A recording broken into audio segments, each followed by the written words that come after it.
मित्रांनो, अशा प्रकारची विहीर आणि हे खळखळणारं पाणी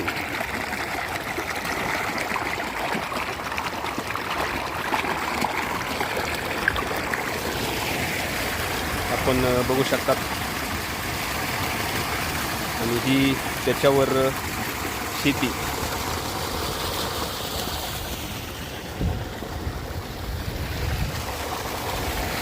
बीड जिल्ह्यातील अंधापुरी घाट या रस्त्यावर असणारा हा सुंदर असा नजारा.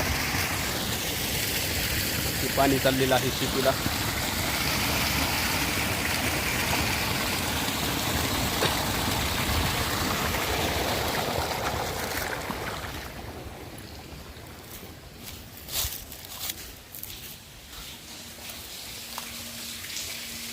आणि ही जुन्या पद्धतीची विहीर